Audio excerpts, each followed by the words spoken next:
with my special guest from the previous panel, the WizKids Pathfinder foam replica life-size goblin. And I've got three other life-size goblins here with me in no particular order.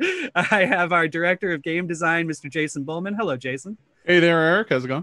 I'm doing great. I've got James Jacobs making a return appearance for Gen Con for the first time in a few years. James Jacobs, our creative director for Pathfinder. Hi, James. Hey, how's it going? Yeah, it's been a while It's since going I've been great. at Gen Con. Yeah, welcome back, my friend. And then we have Rob McCreary, our creative director for Starfinder. So just talked about a lot of stuff in that previous panel. I hope you had a chance to watch it. If not, we'll probably be covering a lot of the same stuff in here, but maybe in a little bit more depth. So we've got subject matter experts on pretty much every part of the previous presentation we've got.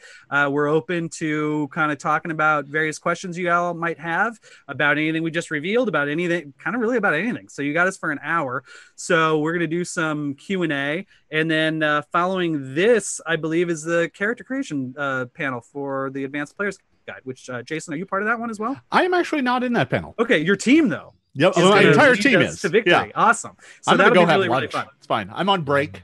Cool. Okay, so I'm going to do my best to be the moderator of this panel, and the Goblin here is going to do his best to make sure everyone's on good behavior. And we will be. I'm open to questions. So if you've got questions, why don't you throw them in the chat? And it looks like our first question comes from James from Redmond, Washington. Yeah, James. I'm just wondering, is that a goblin sitting on your lap? Is he potty trained, or are you going to find out? I think I'm about to find out. All right. We'll see. Okay, let's see.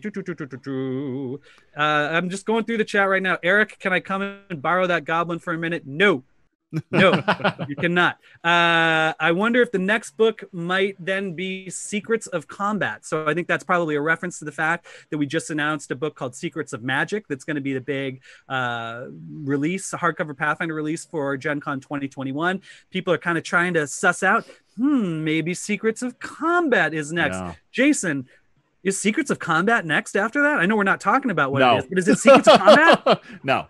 Okay, no, it's not. No, All right, I mean, so that's easily answered. I think it's worth mentioning that unlike with first edition, we're not going to be following kind of this obvious format, with second edition. We want to change some things up, and you're going to hear us talk a lot about Secrets of Magic and what might be in it on Saturday during the RPG Q&A. So I would suggest you tune into that if you want to learn more. I'm going to keep the details on that pretty light so that we've got plenty to talk about on Saturday. Cool. That's going to be really exciting. I may tune into that one because there's still a lot for me to learn about that book as well. Got a question. Where can I pre-order or buy that goblin? This goblin right here. The answer to that is going to probably be a lot of places, including your friendly local retailer. They're available through WizKids. I don't know if we've got our product page up for it yet. I know that that's something we've been working on. So you could search for life-size goblin on Paizo.com. I think it's maybe not up, but by the end of the week, I think it will be. So just keep your eye peeled. We will not be shy about sharing that information once we've got an official link to it. So that will be very soon. I do like the fact that now we've got actually results with people who search for life-size goblin or like goblin, real goblin, or adopt a goblin. Yeah, it's pretty awesome. All right, so quick question. Way too fast last panel, says TRDG11. I agree. It was all I could do just not to talk like the Micro Machines man the whole time. So hopefully you're in your 40s and understand that reference. Okay, let's see. Wonder if Secrets of Magic will have new feats for previous classes also? Yes. I think that's a safe one. That's a safe one. Yeah. Was that a question mark or an exclamation point at the end of that? Yes, Jason. That was an exclamation point. Yeah. We got a question. What time is the character creation panel? There are actually two character creation panels. One of them is the Advanced Players Guide character creation panel, which starts at 3:00 Eastern in this channel, the twitch.tv/official Paizo. And then the other one is the sort of beginner box oriented one. And that's actually on the Gen Con main stage. It'll be streaming here as well, I believe. But that is, let me find it. I'll go through my notes, and that is ABCs of Pathfinder character building, Sunday at noon Eastern. So there's 2 different Pathfinder character creation panels, and I just said when they are. So please enjoy that. If you ever have questions about the schedule here at I keep wanting to say PaizoCon, but it's not. It's Gen Con. If you ever have questions, go to paizo.com/Gen Con, and that'll give you the whole schedule. All right, let's see. Question, any card game information? So the Pathfinder Adventure card game does not have any scheduled releases for the rest of 2020. The most recent formal release is the Curse of the Crimson Throne campaign. We are continuing to put out new adventures through the Organized Play program. And those drop, I think, monthly. So that's probably your best bet for support for that game right now. We'll see what happens in the future. But for right now, we are allowing people the opportunity to explore that new revised edition and the Curse of the Crimson Throne campaign. Okay, Jason, this one is a question I think is aimed best at you. And I'm just going randomly. There's so many questions I can't chart these out. They're just coming as they come to me. That's how it works on Twitch. Right. You get used to it. Will Knights of Everflame or Oblivion Oath come back, Jason? So that's a tricky question. Knights of Everflame, obviously nobody's making any online shows down in California right now, or at least not very many folks are. I would love to get that show back up and running, but it's held up in various complex negotiations. So we don't really have any news to talk about there. As for Oblivion Oath, I am looking forward to finding a way to bring that show back. It's a little tricky because we can't be in the office right now, but we're still talking about bringing it back. The show, I do intend to continue with that great story. So until then, you can always find us playing Band of Bravos every Friday at 2 to 5 right here on this channel with James. Yay. Yeah, James is a player on that one. That's right, yeah. All right, so here's another one from J Bowman 12,000. Says second edition's product mix lacks the monthly 32-page splat books. Can we expect that to continue? Yes, we have no plans to get back into 32-page supplements for Pathfinder or Starfinder. There's a couple of different reasons behind that. One is just to get a little bit more control over the development of the rules engine, but a really boring and important one for us, but that's not that interesting or important for you guys, is that a lot of RPG books end up getting shelved spine out. So when a book lacks a spine, it just disappears into the shelf. It's hard for stores to restock them. It's hard for them to get the kind of shelf presence that they need. So we've been focusing more on thicker books with hardcover bindings. Okay, there's lots of people who want to know more about, let's see, the Magus and the Summoner. Jason, where did you refer them to? There's another panel you want to. There's a panel on Saturday. If folks want to learn more about it, we're going to be talking. We'll spill some tea on Saturday about the Magus and the Summoner. That's right. That's the RPG Q&A panel. I forget what time it is. I don't have the schedule in front of me, I'm afraid. Okay. So you can go to paizo.com/GenCon to get the schedule there. Is there a new timetable for the PF2 CRB errata that was originally stated to be in July? It's being worked on. It will make an appearance when we have a new print of the book. So that's probably going to be sooner than you think, but I'm not ready to announce. Are they asking for new errata? Sorry, I missed it. I was trying to. Yeah. Sorry, Jason. You're probably the better person to answer that anyway. We do have some errata coming out very soon, and a lot of that has to do with the fact that we made some changes that are present in the APG, and some of those changes had backwards-facing implications to the core rulebook. I think we're going to talk more about that on Saturday as well, but the teaser of it is we made some changes to bulk and how some of the equipment works. So you may notice that some of the gear kits and whatnot have the wrong bulk, or at least you think they have the wrong bulk. The errata for that's going to be coming out next week. We didn't want to drop it right before all of the online games of this weekend and have people scrambling to figure it out. It's not anything huge or substantive, but there are some interesting changes. To be honest, they make bulk a little easier for everyone, so that's a good thing. Oh, good. Yeah. Okay, cool.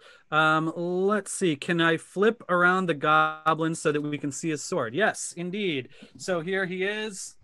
Here is his dog slicer sword. pretty rad. Cool little feature of this thing, just to help you kind of visualize how this thing works, is the dog slicer. Actually, let's see here. Watch me break it live on TV. Comes right off. So he's got this little stick, and then you attach the dog slicer to it. Makes it easier to ship around. This thing is interesting because it's like, it's both very sturdy and kind of flexible at the same time. It's made out of a very sturdy kind of foam. It's substantial, I have to say. I mean, this thing is, yeah, it's substantial. All right. Let's see here. That's Darth Christastov asks, can I play a thief who's more or less of the Robin Hood type, robbing from the evil and giving to the good? That's a deep Dragon Strike reference. Very good, Darth. Let's see here. Will there be spell cards for the new supplements? Jason, you want to take that? Yes, there will be. We are going to continue doing that. The success of the spell cards has told us that we should do more of these. And we do have a box that we are putting out for the APG. We've announced that, haven't we? Sure. We just Let's go with what we have now. So yes, we're going to be doing a box of cards for the Advanced Player's Guide, and the spell cards are out now in stores. People are really digging them, and I'm so thrilled that we did them. It's kind of one of those deals where if we didn't get them in like this year, we'd always be playing catch up. And so now we've got it. We're on cadence, so there will be an Advanced Player's Guide spell deck. And soon. Somebody in chat just mentioned we have a page for it up on the site, so we're not spoiling anything. Okay, great. Well, here's something that isn't on the page yet, and I'm going to speak in the most general terms possible, but one of the things that you're going to start seeing in 2021 on the Starfinder side is some of the similar card things to what we've been doing on the Pathfinder side as well. So I'm not confirming or denying the existence of spell decks, but just keep an eye out on that. We're going to do some really fun accessories for Starfinder in 2021. I'm seeing a lot of questions about virtual tabletops. You know, obviously we're all playing online nowadays. You know, what kind of initiatives does Paizo have to work with these guys or those guys?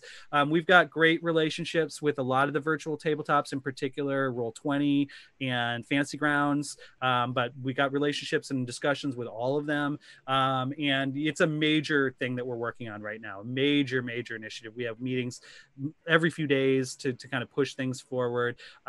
Jason, you're in some of those more meetings than I am. You want to talk a little bit about what some of the things that we're trying to plan? Well, so I think the biggest thing that we're trying to do is find a way to bring more of our products to more of the tabletops as quickly as possible.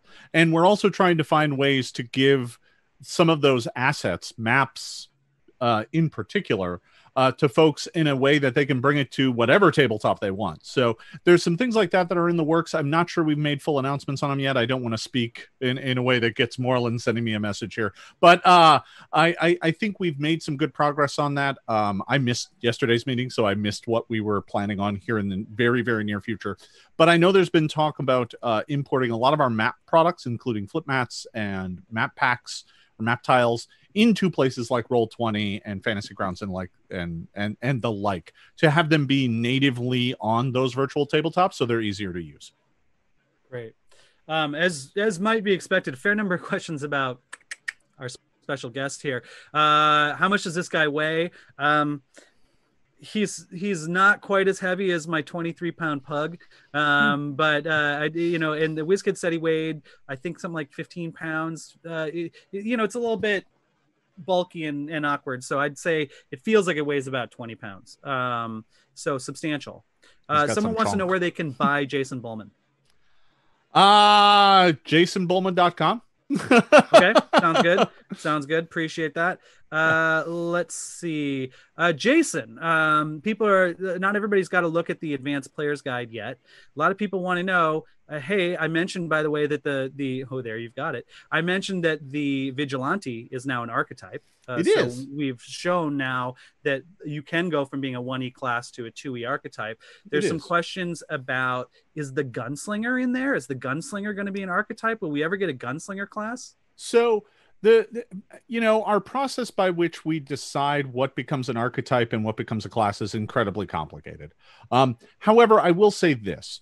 there are certain classes out there that when you look at them and you say, wow, that has a really great flavor, that has a really good story behind it and really good mechanics, odds are we're going to keep that as a class. But the when you think about the vigilante, its entire shtick was, I'm this other class, but then I'm something secret at night. Well, that kind of made a perfect sense as an archetype, because then you could bolt it onto any class and it would work. So in that case, it was kind of a natural fit. I would say that going forward, we're going to be paying close attention to what classes will work as an archetype versus which ones really do deserve to be their own class. I think the Gunslinger is a pretty iconic part of the game. That's all I'll say. Sounds good. Stay tuned for Secrets of Combat. No, just kidding. Okay. A couple of questions about the playtests that we announced. So I announced in the previous panel, we have currently running on starfinderplaytest.com the Tech Revolution playtest, which has got the Nanocyte class and the mechs. I also announced the Secrets of Magic playtest. Both of those books are going to be the big Gen Con release in 2021. Hopefully at Gen Con, but certainly in July 2021. So I'm going to start, Rob, with a question for you on the Starfinder front. This one's a little techie, but I wonder if you can kind of use it as a way to talk about the playtest process in general. Someone says, fractions in the mech playtest, can they be simplified, please?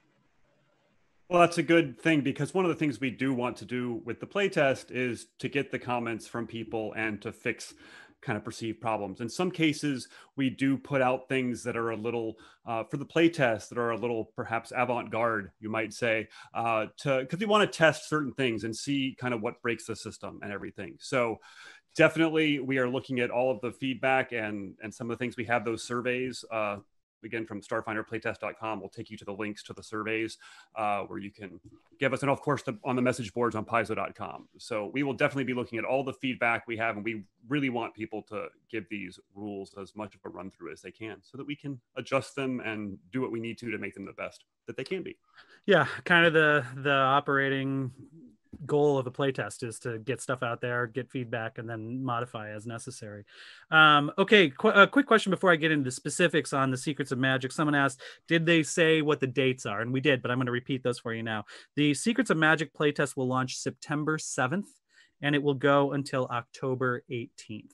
So a little more than a month of playtesting of that stuff, and that stuff being the Magus and the Summoner classes. So people are excited, I think, want to know about those classes. But Jason, I got to tell you, most of the people in the chat seem to want to know if the spell Dinosaur Fort is going to make it into that book. Can you speak to that? The typo lives on. Yeah, I should have really squeezed that in the Advanced Player's Guide. Oh, we'll see if we can find room for it in Secrets of Magic, because it is a big secret that you summon a fort of dinosaurs.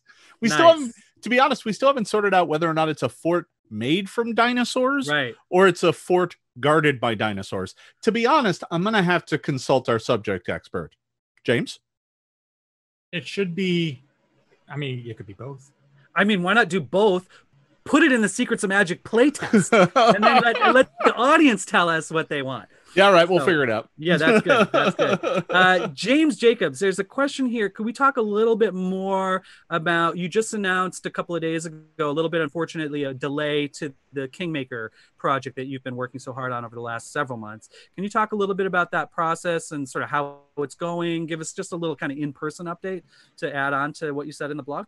Yeah, it's one thing to keep in mind with the Kingmaker process that we're working on is it's all said and done. It's about 1,000 pages of content, and that doesn't even touch things like the flip mats or the special GM screen, or there's going to be like sort of a character sheet for your kingdom in a folio format and a bunch of other stuff.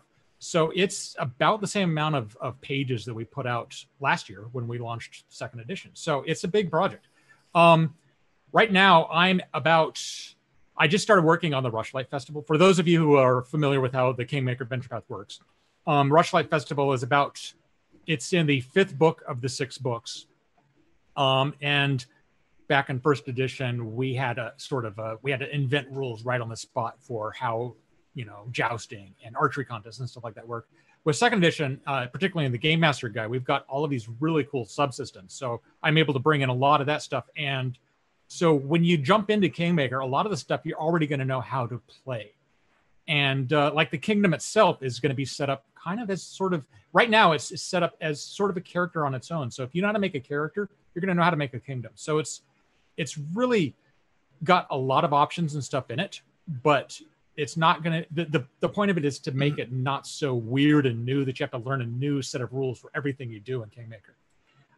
But yeah, it's a lot of work to get this all done, and we want to make sure that it's done right. And as we announced earlier in the week, the process is looking like we're going to be in the second half of 2021 for this to all come out. We want to get it all out at the same time, and we want to make sure it's done right. So right now, the focus is on getting the kingdom rules and the warfare rules and all that done, getting the adventures all working together. We've got, well, I mean, to give you a little bit of the idea of the scale, look at like we did hardcover versions of Rise of the Rune Lords, and that came in at about 415, 420 pages, 460 pages, I think.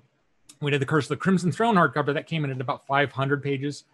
Kingmaker's Adventure Path is 640 pages. So we've added about 200 pages of new content just to the adventure itself. So there's a lot of stuff. It's on par with developing 3 adventure paths. So it's a big lift, but we're working on it. Awesome.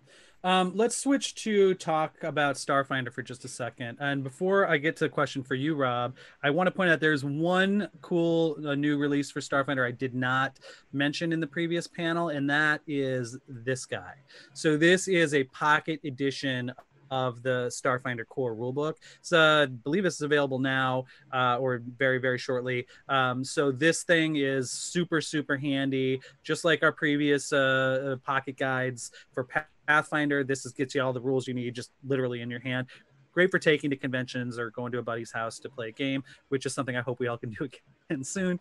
And been very excited about this project. So wanted to make sure everybody got a chance to see this. This is the entire thing here is $20. So never been more affordable to get the Starfinder core rules. Let's talk a little bit. Someone said, what about that Starships book you were mentioning? That is the Starship Operations Manual. They wanted to know when the release date is, and the release date is today. Yeah. So you can get it today. So there's no reason to delay. Look, Rob's already got his copy as well.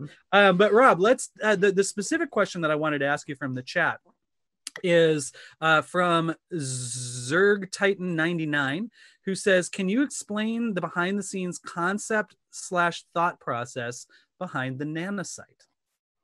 Okay, so that's the nanosite is our new class that we're playtesting right now, as you mentioned earlier. Yeah, there were lots of things. We were kind of looking for something that would kind of push the envelope and be something that we hadn't really seen much of in sci-fi before.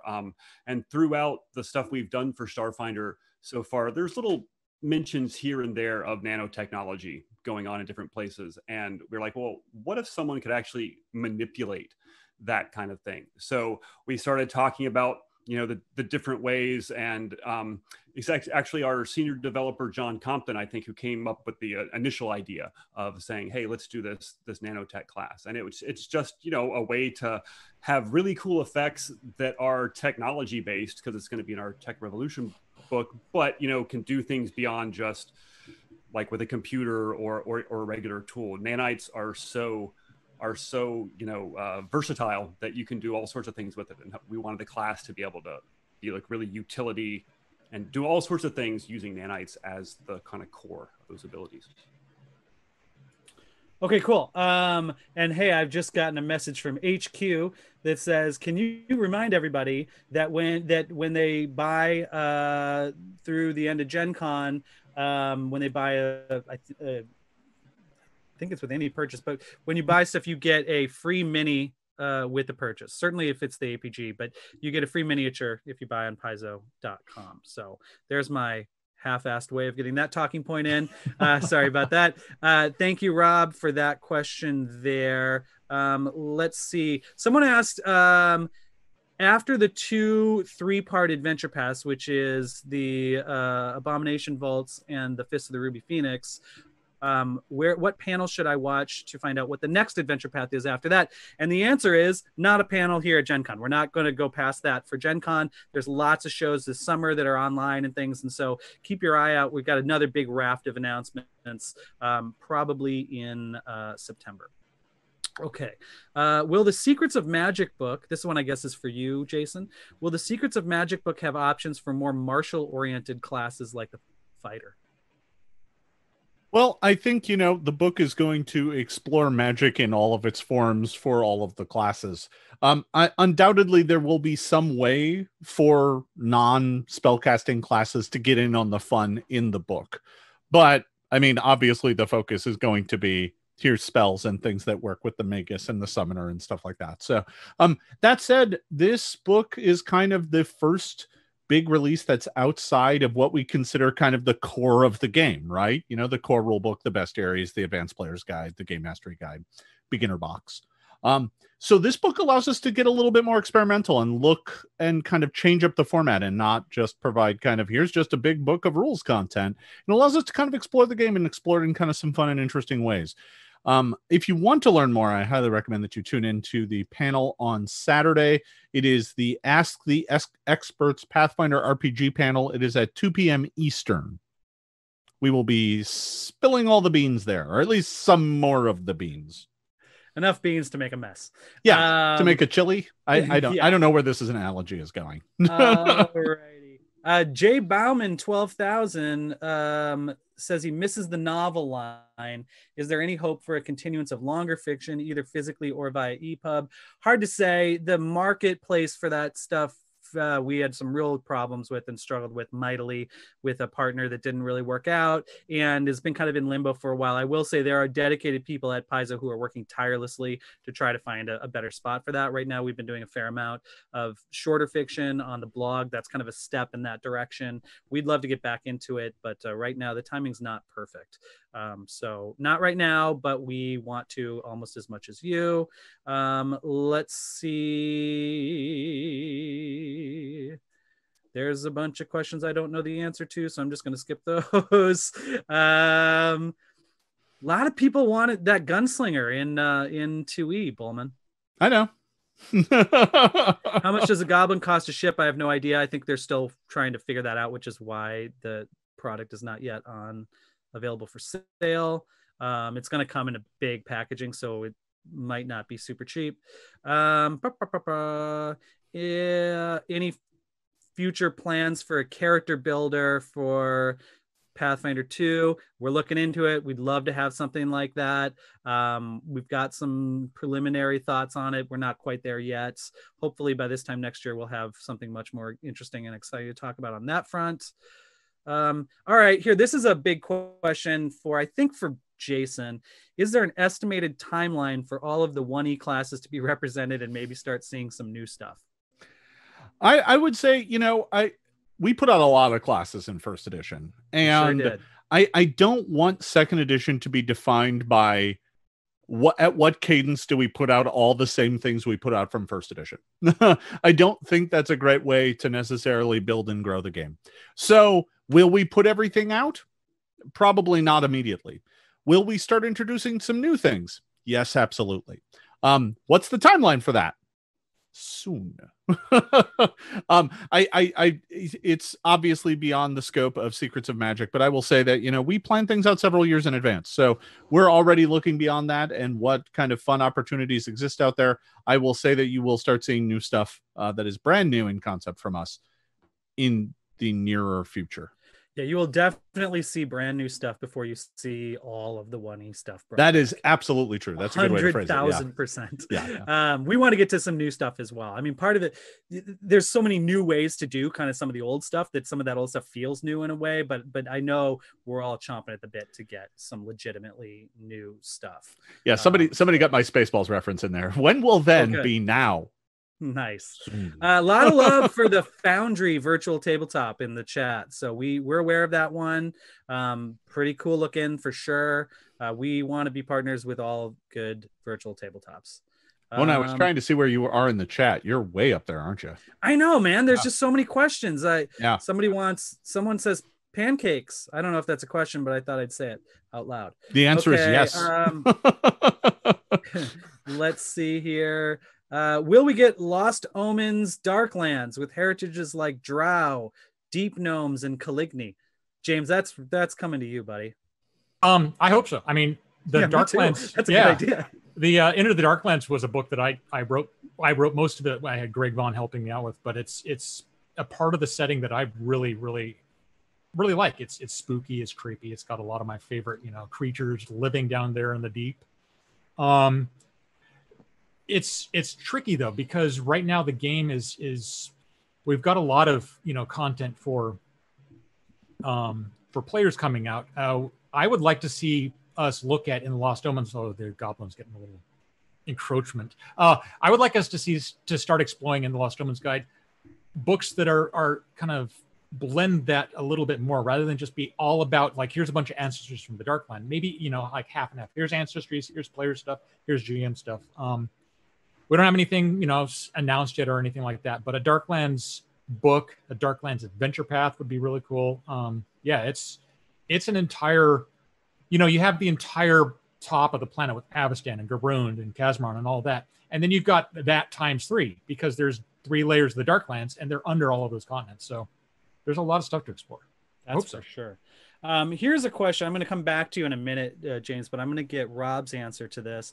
Rob, what part of the Starfinder campaign setting are you most excited about exploring in the next couple of years? Well, that's an interesting question, actually, because we have such a huge setting. It's an entire galaxy, so there's lots of places. I do think that we just had earlier this year we released our Near Space books that kind of opened up a much wider thing and really gave us our first look at the Veskarium. The Vesk are one of our core races, but they're from a different solar system than where most of the game takes place in the Pact World. So I think that that's one of the things that we're going to be moving forward to, is looking at some things in the Veskarium. The Veskarium is going to start taking a role. I know in Starfinder Society, there's going to be a few things going actually into the Veskarium that people can do that. And but we're also going to continue going all over the place, because a starship will take you anywhere in the galaxy that you want to go. And we're not going to only limit ourselves to near space. But I am excited about that. I really enjoy learning more about some of the closer societies to the Pact Worlds in the setting. Awesome. James, kind of the same question for you. What aspects of Galerion are you most excited to explore? And I'm going to add a little sub question to that, because it's come up a number of times as well. Whether it's one you're excited about exploring or not, and I think it is. Can you talk to us about whether we will see some Tian Sha stuff in the Dragon Empires in second edition? Yeah, we're doing the Fist of the Ruby Phoenix adventure path, and we'll have actually a lot more to say about that, about the Abomination Vaults, Agents of Headwatch, and Kingmaker. I think on Sunday we're doing an adventure path discussion. But the Fist of the Ruby Phoenix adventure path is a 3-part adventure path for levels 11 to 20. It's set entirely in Tian Sha. So yeah, check out the panel there on Sunday to find out more about that. Personally, I mean, there's a lot of places I'd like to explore in Galerion. I mean, I'm not done exploring the area around Sandpoint. I would love to do something deep and big with the Red Mantis Assassins. I'd love to do a full-on Red Mantis Assassin adventure path where the players are Red Mantis Assassins having to deal with Rahadum or something like that. But I think more to the point, Pathfinder's been around for well over a decade at this point. And a lot of it is from like my home brews. There's stuff from Jason's games, Erik's games, Rob's games. We've been doing this for, 10, 15 years.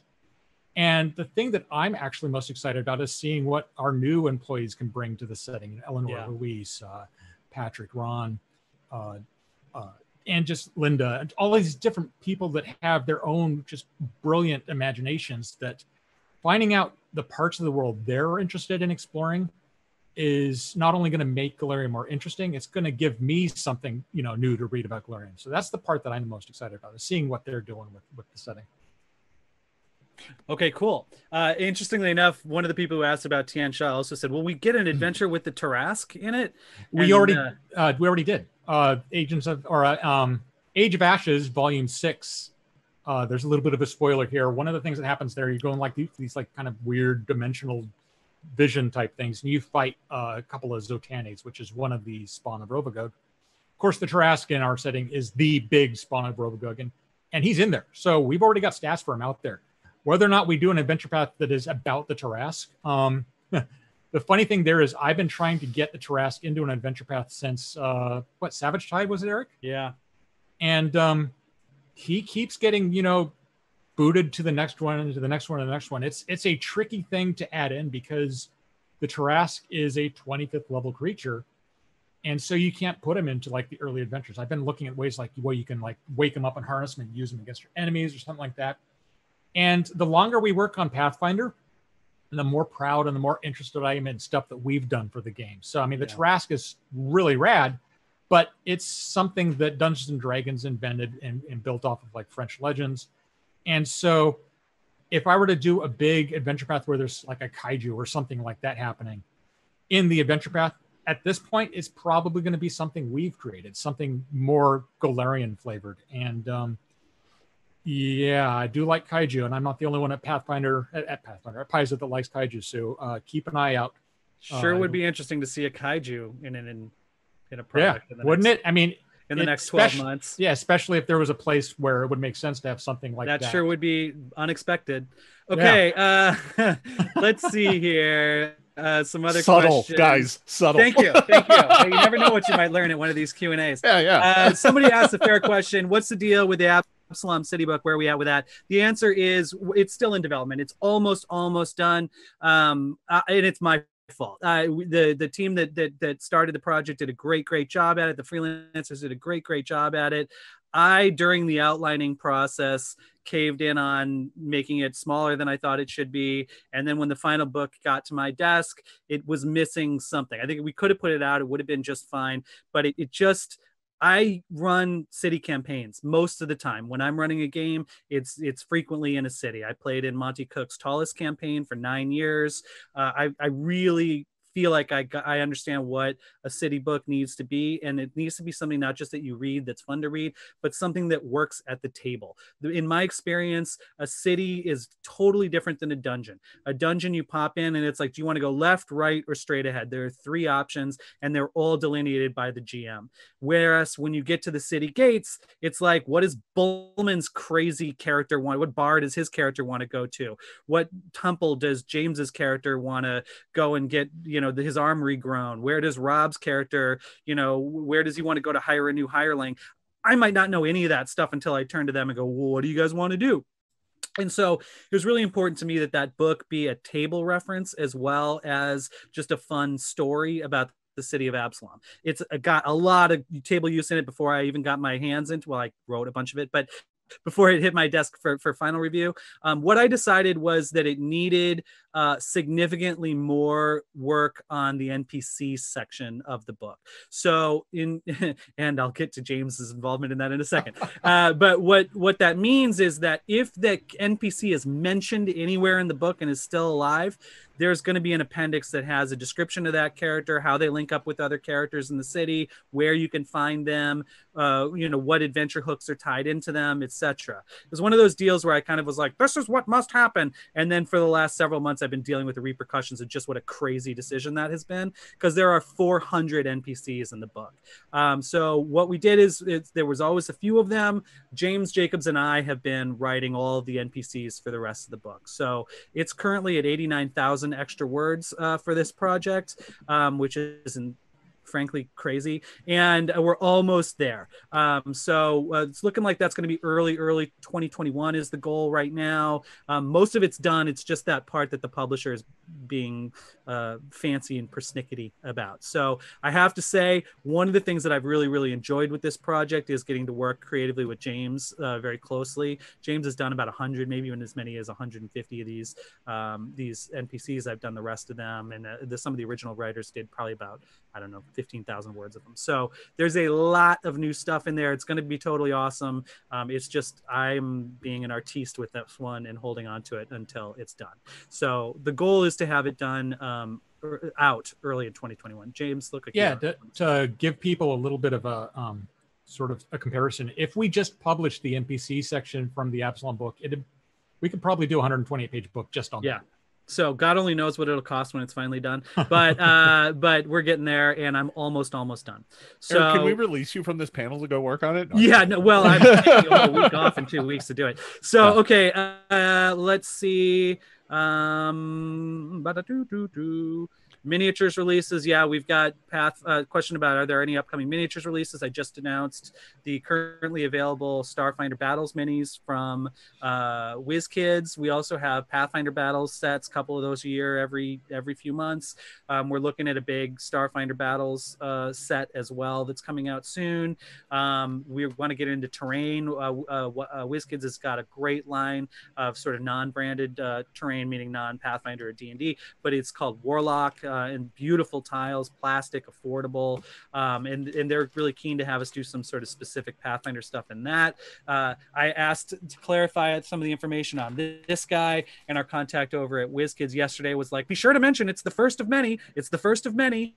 So we're going to get some maxis as well as some minis coming out as well. We're also talking with our friends at Reaper Minis. They've got some plans about some really exciting stuff that we hope to reveal soon. And we've got slowly but surely some of the original Starfinder miniatures are coming out as well. So that is by... Rob, tell us about that for a second, the other company that's doing the Starfinder minis, because I'm blanking for a moment. About Archon. Archon, yeah. Archon Studios, thank you. Great work. Is slowly but surely kind of getting all those original Kickstarter figures to people for that Kickstarter project that Ninja Division took a swipe at a few years ago. So slowly but surely we're getting those done. In the meantime, we're doing pre-painted plastics with WizKids. WizKids has also got a number of what they call the deep cuts unpainted line coming out. They're also doing some individually packaged pre-painted figures for Pathfinder. Lots and lots of great miniature stuff coming up. Let's see. Will the Starfinder Galaxy Guide include player options outside the packed worlds? Rob? Yes, you're talking about the Galaxy Exploration Manual, I assume. They said Galaxy Guide, but yes, indeed, the Galaxy Exploration Manual, yes. It is the Galaxy Exploration Manual. It is. This is very specifically not tied to the packed worlds. This is sort of your one-stop shop for creating new worlds, new and interesting worlds like anywhere in the galaxy, and the player options are kind of tied to that, so that it's more about like, oh, my character grew up on this jungle planet, what sort of things did that what sort of things did that influence in my character choices? That's really the thing. So they're not worlds, not packed worlds specific at all, but really just from what type of place are you from, or do you want to be really good at adventuring in, and the player's options are focused on that. Cool. I'm seeing a lot of commentary in the chat about people who really want us to print errata stickers that you could put over stuff in the books. Interesting idea. Oh boy, the mind reels. It's tricky because when we put in errata, it causes the word flow to change. So yeah, I think it's unlikely. It's a cool idea, but Kitty. Right, I know. So pick your lap buddy. Do you want Jason's cat or a $450 goblin? Okay, let's see. Rango is equally expensive. Yeah, probably in the long run. Plus, Skittermanders are much more affordable. Oh, however. Yeah, there's your value option. And those are Skittermanders plush available on Paizo.com. Let's see here. Will the new Pathfinder adventures also include unique dice sets? I think, though, it's probably a reference to the dice that our partners at Q Workshop do for each of the adventure paths. And so far as I know, that continues indefinitely. They've a great partner. They've done pretty much, I think, all of them at this point. So yeah, we're expecting more of those in the future. Are the half elf, half orc, are they versatile heritages? Bulmahn? No, they are not as of yet. Ooh. Nice. I wouldn't say that they will never be, but like, because we put them in the core rulebook, we're not just going to go back and errata them into versatile heritage, because we don't really have the space in that book to explain how those work. But I think in the future we might try and find a way to open those up a hair. But we need to look at it. Yeah, in Secrets of Combat, whatever that's the official Dinosaur Fort book of that's 2023. Right, yeah. Secrets of Dinosaur Forts. Yeah. Let's see. Oh, hey, Mr. Ads says, you guys and Paizo itself are so incredible. Massive props to you all for the work and effort. I'm holding a massive prop right now, so that's exciting to share with everybody. Thank you, Mr. Ads. All right, let's see here. Got a few more minutes for questions. Will the Kingmaker book be available to those who hadn't been in time to back it during the campaign? Yes, absolutely. The book itself will be sold through distribution when it's done. James Jacobs, Chemlack wants to know, do you prefer this kind of Gen Con to the traditional Gen Con? Yes. So there's your answer. Jason Bulmahn, do you prefer this kind of Gen Con to the normal one? I will respond to that thusly. Attention, Gen Con exhibitors. Yes. I think this is interesting, and I think that the online play part of it. So if you want to get involved in some of our organized play stuff by going to paizo.com/GenCon, hopping over to our Discord server, I love the way that it sort of makes it so everybody can be involved, whether they're physically in Indianapolis or not. That being said, this would have been my 26th consecutive Gen Con. Newbie. I have so many friends. Bullman's like on 70s. Bullman's been to Gen Con longer than he's been alive. So like for those of us who've gone year after year after year, you've got your sort of Gen Con family. There's literally probably 100 people who I look forward to seeing every year and don't get to. Gen Con, you always make new friends. There's really, we're a co-sponsor of Gen Con for a reason. Everybody at the company has a story about Gen Con. We love it, and we can't wait to get back together with everybody. But in the meantime, this is pretty good too. So let's see here. A lot of people saying they like the pace of second edition releases more than first edition. I think we agree. As the ones who have to make it, we certainly agree. And now another guy says, but the content's coming out fast. It's like, well, not as fast. Let's see here. Rob, now that we have rules for a starship-based campaign, do you want to do a starship-based AP similar to Jade Regent? That's interesting. That's interesting. We kind of have that coming in the Fly Free or Die adventure path, which launches in November. That's a 6-volume AP, and this is kind of the first volume is called Working Class Heroes, which is actually a really good kind of description of the adventure path as a whole, because this is basically you are the crew of a starship that's kind of scoundrels and rogues, I think, and you start off working for a big corporation, but then kind of set off on your own and going all over the place, trying to make a living. So I think that is probably our most heavily starship focused campaign so far. And we're really excited about that because it takes you all over the place and really interesting foes and rivals to deal with and everything, all while you're just trying to make a credit or two. Awesome. Here's, this is interesting. Alayern says, spoilery question. In Lost Omens Legends that just came out today, in Old Mage Jatembe's section, page 64, paragraph 5, so guys turn to that really quickly, it says, Grandfather Traveler will live to see the flying city rise and fall a second time. Is this an allusion to the ancient Shori civilization? Or, this is Alaren's theory, Absalom Station? It has Jatembe Park after all. So could that allusion be to Absalom Station in the Starfinder game, hinting that old Mage Jatembe might once be really, really, really old Mage Jatembe?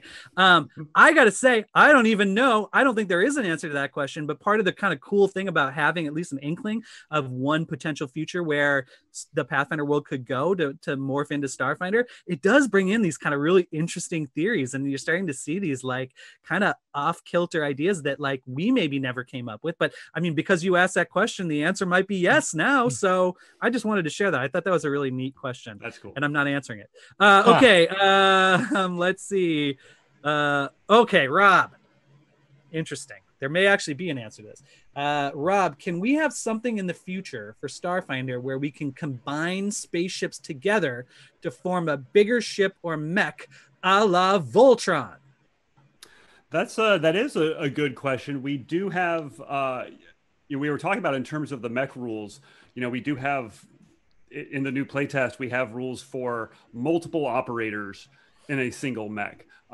There is a slight jump from that to actual multiple mechs or starships going in there. We're certainly obviously aware of that, and we'll see how these mechs go, but that does kind of seem like a natural progression. If we can do it, I think we have several people on the team that would love to form the Voltron. The real question is it lions or is it vehicles?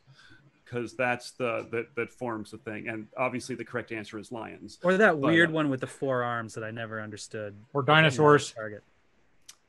I like the lions. Anyways, in the future, everything is possible. Let's say that. You heard it here first. Rob likes the lions, mostly because he's a big Mighty Morphin Power Rangers fan. We knew that all along. Okay, so here's a comment, and I just want to share it because oh my gosh, do I ever agree. It says, oh gosh, this is from No Direction. Hey, No Direction. They know what they're talking about. Oh gosh, the Lost Omens team has been knocking it out of the park with the books they've released so far in the Lost Omens line. 100%. We've got Luis Loza and Eleanor Farron working on those books, 2 of like the best pickups Paizo's ever made. We're loving the work that they're putting into Lost Omens, and it's great. Like James said, you know, the 4 of us have been around for a while at Paizo at this point, so it's really exciting to have people on the staff who don't understand all my pop culture references that are, so we're getting a new generation of people, and they're bringing new stuff that we probably wouldn't have done. The Leshies are a great example of that. That's maybe something that wouldn't have, I don't know if it would have made it, in such a prominent way into Pathfinder 10 years ago, but it's been a hugely popular part of Pathfinder 2nd edition, and we owe that to the new generation of designers and developers at Paizo. So it's great to have kind of a to some degree, God help us, we're getting old, but to have kind of a multi-generational aspect of our design and development team has been a huge boon. I found that the more and the more diverse voices we brought into Paizo, just the better and more well-rounded our products have been overall. So very exciting to have such a great team. Everybody at Paizo works hard, and everybody at Paizo is brilliant in their own way. So I'm very, very stoked. Let's see if I can get one more question before we wrap this up. And I'm not sure we can. It's, someone says Bowman is so done with Erik's subtlety. That was probably actually true middle of Pathfinder 1E. That's been true maybe even before Pathfinder.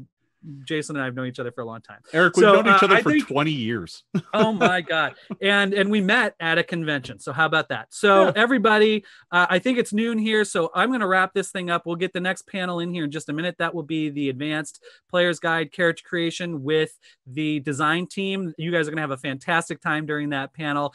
So many great questions. Sorry, I think I probably only got to about a fourth of the scroll. Really thanks everybody for coming in. Have a fantastic Gen Con, everybody. Head on over to paizo.com/Gen Con for a full list of all of our events. We look forward to seeing you guys here on the Discord and hope you have a wonderful, wonderful Gen Con. Jason, Rob, James, thanks so much for joining me. Mr. Goblin, thank you so much for joining me too. You're welcome. Okay, I'm going crazy. Bye, everyone. We'll see you soon. Bye.